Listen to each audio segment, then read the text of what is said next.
yesterday's prophecies for today's world. When anyone, anywhere, responds to this knowledge by having a desire to know this God, God will move heaven and earth to get the message to them. And now, the continuation of Hal Lindsey's Bible study, the book of Revelation. Let's go to Daniel chapter 8. The first part gives a bunch of symbols, talks about a bear and a ram with two horns and a male goat. All right, those are your symbols. The bear, what was that? Media-Persia. The male goat in this chapter is Greece. Let's go over and see how Daniel interprets this prophecy for us. It begins in verse 20. The ram which you saw with the two horns represents the kings of Media and Persia. And in his first explanation of this prophecy, he said that one horn came up first, but the last one became the dominant one. Okay, when Media-Persia conquered Babylon, who was in charge? The Medians. But later, the Persians became the strongest and took over the whole thing. So when it says one horn was the strongest when they conquered, but the latter one rose later and became dominant, which is exactly what happened. All right, now in verse 20, he says, the ram which you saw with two horns represents the kings of Media-Persia. 21, the shaggy goat represents who? The kingdom of Greece. And the large horn that is between his eyes, the first king. Who? Alexander the Great. And the broken horn and the four horns that rose in its place represent four kingdoms which will arise from his nation, although not with his power.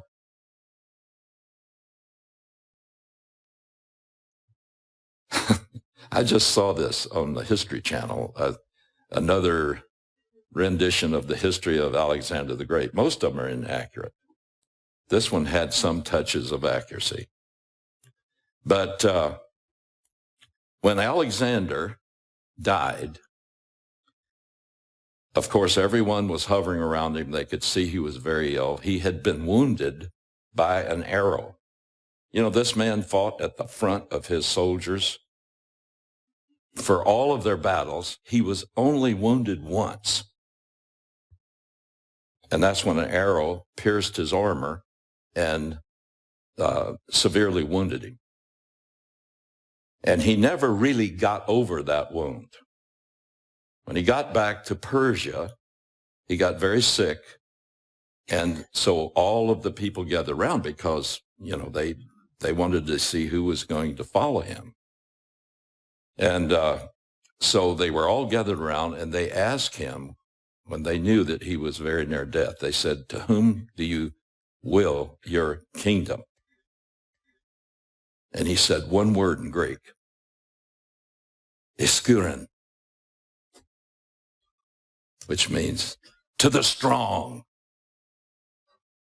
And he died. That was the final word. Usually a king would will it to a son, and he had a son, but he didn't. He gathered up his last breath to say, iskuren, to the strong. And the strong took it. His four field marshals, Lysimachus, Cassander, Seleucus, and Ptolemy, took it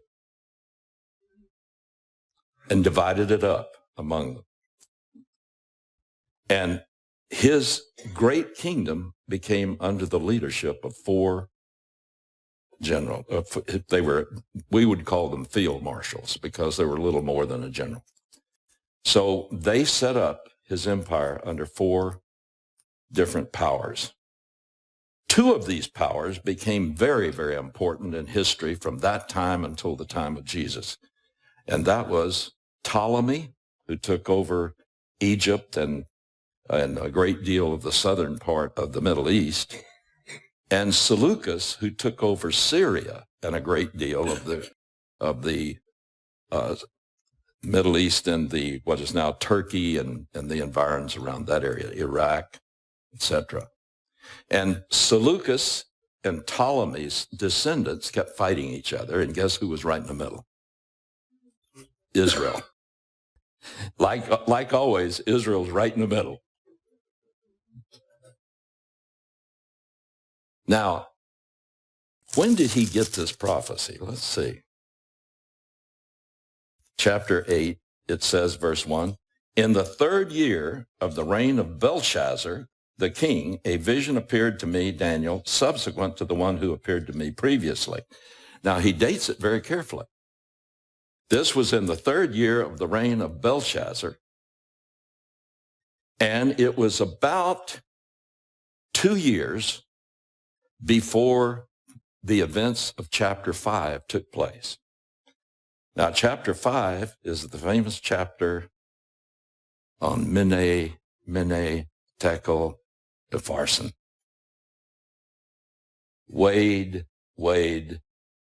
found wanting, divided. And that happened in the 5th year of the reign of Belshazzar. So he got this prophecy just before the fall of Babylon to Media-Persia. But look what he predicted. No one can compare Bible prophecy with anything else on earth.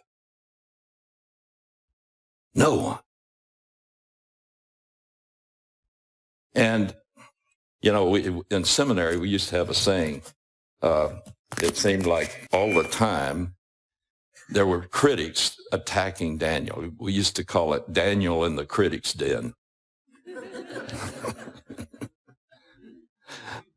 But any honest evaluation of the historicity of Daniel and the evidence for it would show that what he said he did at the time he said he did it.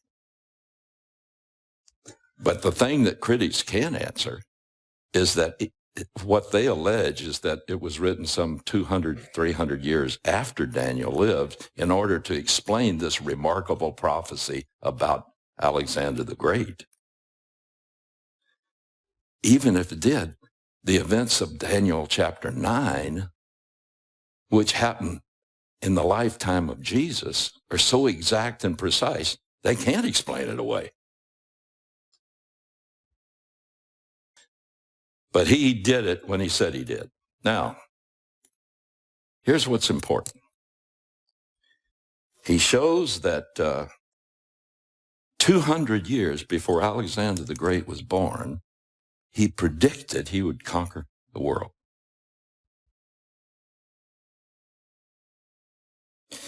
I was looking at some of the exploits of Alexander the Great is one of my favorite historical figures to study. And I was looking at some of his exploits.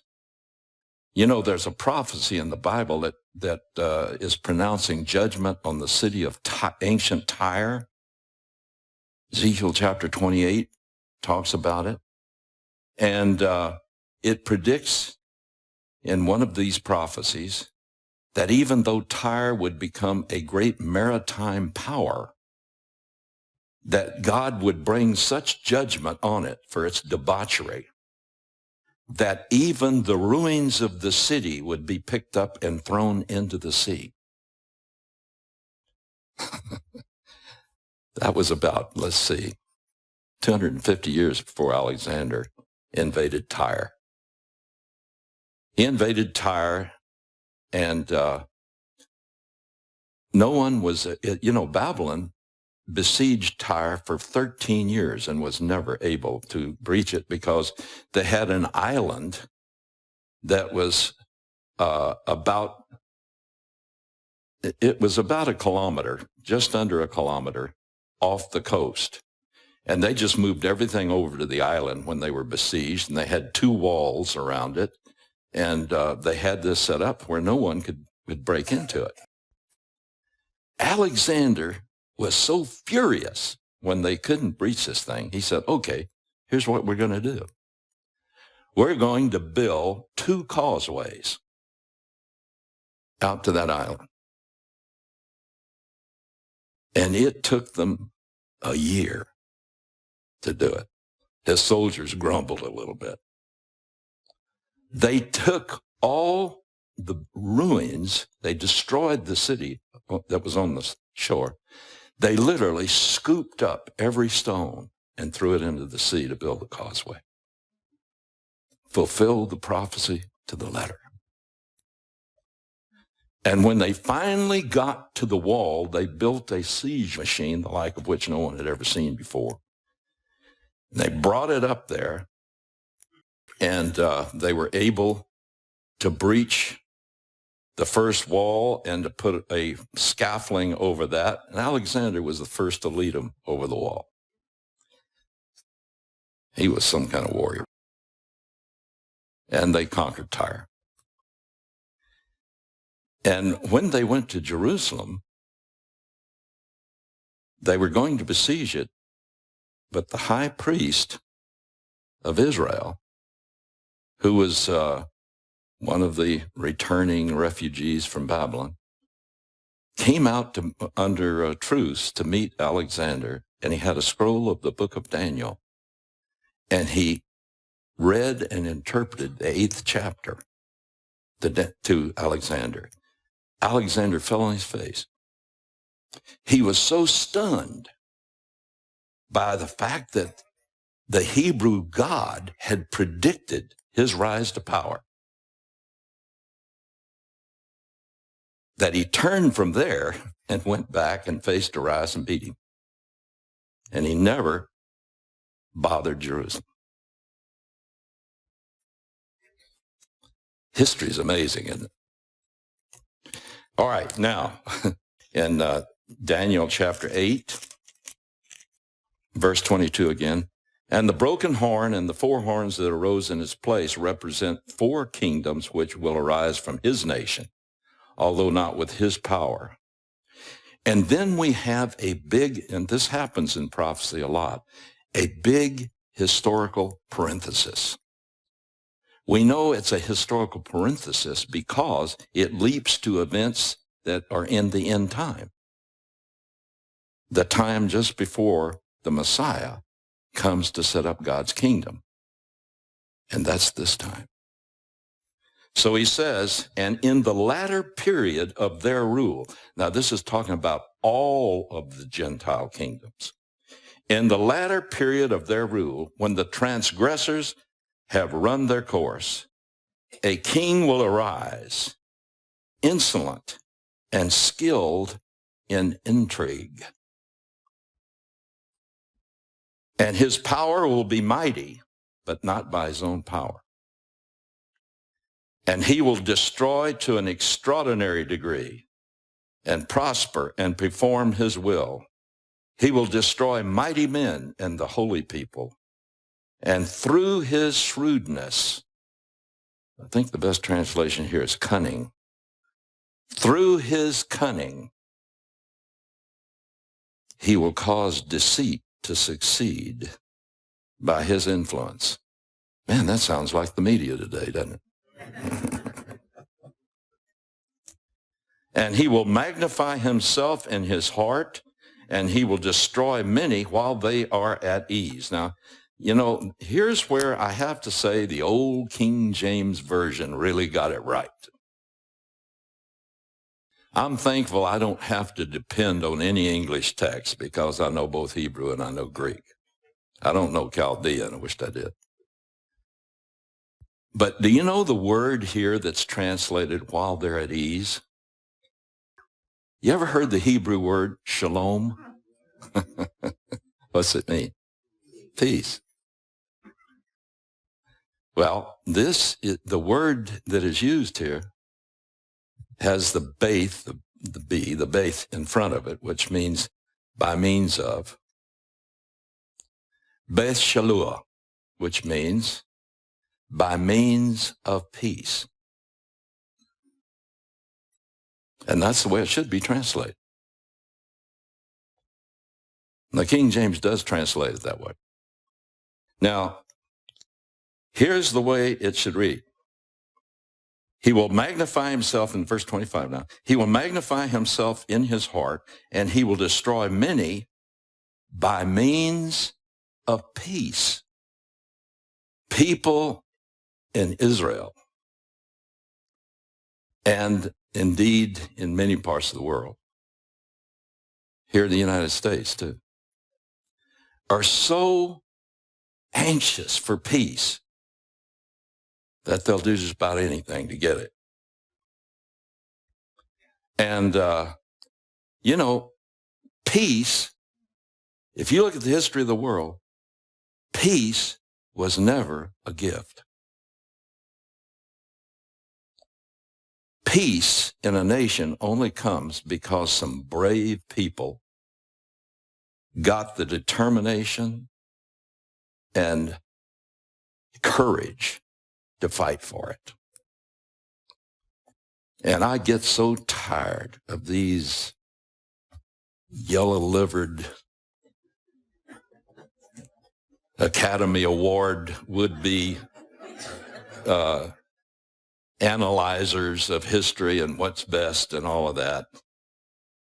Now, I'm not saying that war is something that anyone should enter lightly, but I am saying that when you have an enemy that has clearly defined that he is going to destroy you, and he has declared war against you, you can't cut and run and withdraw back to your own shore and think you're going to have peace. Can you? Well, the Bible certainly says you can. But what this Antichrist is going to use is people's desire for peace to destroy them. Because he will get them into allegiances. He'll get them to make compromises that will lead them to their own destruction.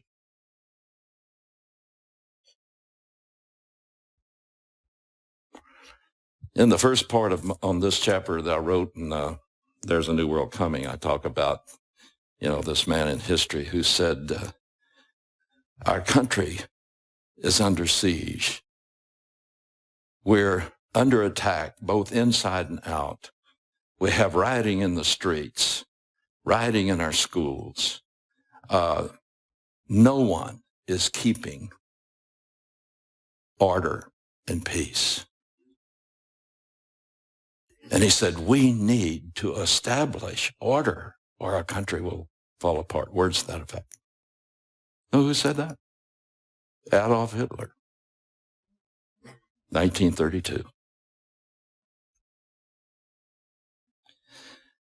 This is why I believe that the Bible indicates that just before the beginning of that 7-year period that we call the tribulation, that the world is going to go into great chaos and fear. And there will be this strong man who will stand up in Europe. And as he's described, he gives the appearance of great strength. The good kind.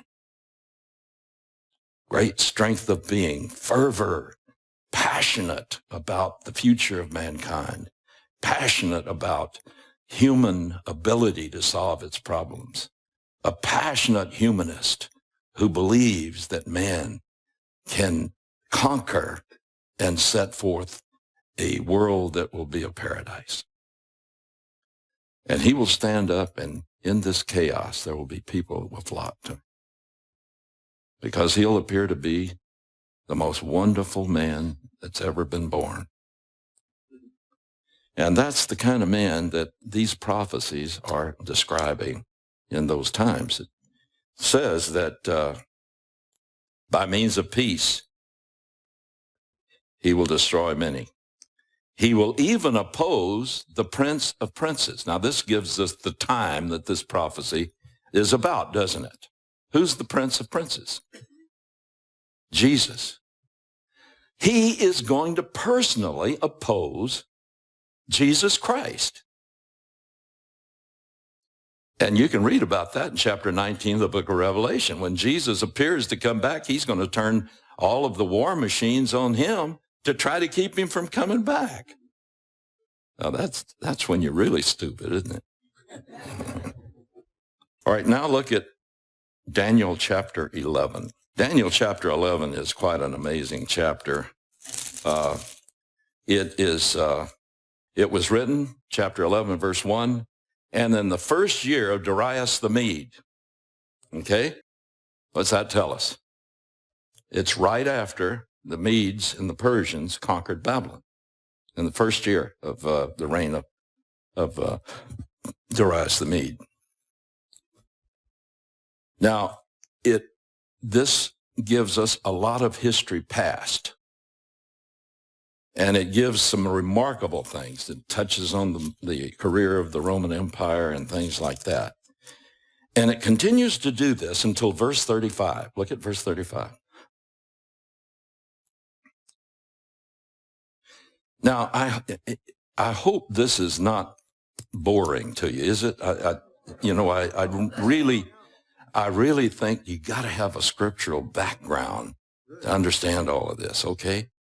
And I hope I'm not being too dry here. All right, now, verse 35.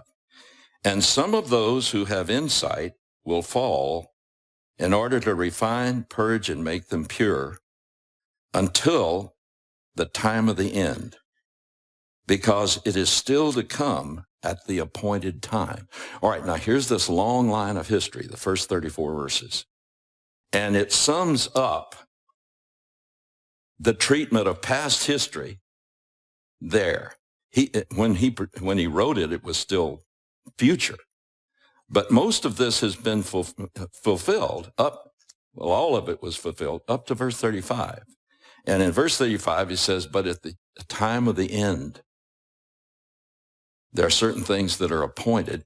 And then there is another one of those big, giant historical parentheses. And it leaps from the time back there to the end time. Now, look at verse 36.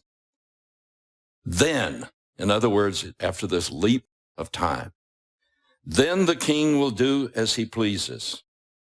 He will exalt and magnify himself above every god and speak monstrous things against the God of gods.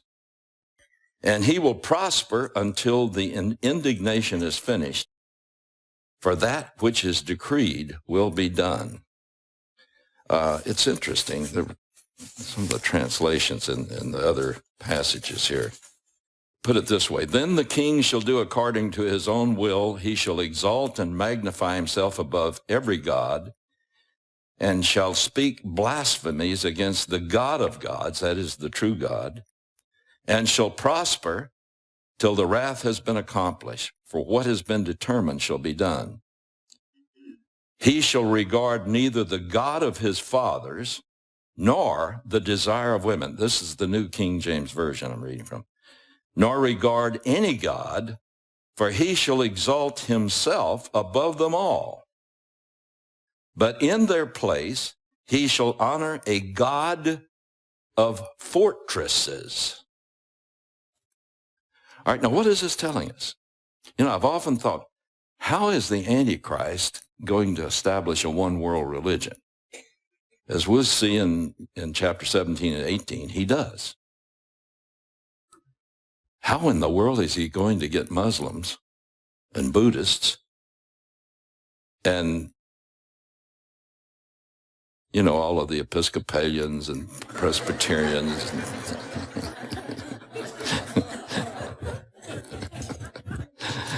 Well, what I'm trying to say is all of those who are in church but really didn't believe, whatever denomination it is, because it doesn't matter what denomination you are. It's whether you personally believe that Jesus Christ died in your place and you've received the gift of pardon as a gift and ask him to come into your life and take it over. Now, there are a lot of people in church that just haven't had that personal commitment and experience. Well, they'll be part of all of this. But the point is, I've often wondered how, look at the Muslims with their traditions and everything. Man, they don't want to compromise anything. Confucianism and, what's that religion of Mary Glover Patterson, Christian Science. All those people, they got these religious history and traditions and things like that. How is he going to get everybody to do this? Well, he is going to come in, and it says he's not going to regard any gods, not the God of gods, the true God, nor any god, false gods. But instead, it says, he is going to honor a God of fortresses.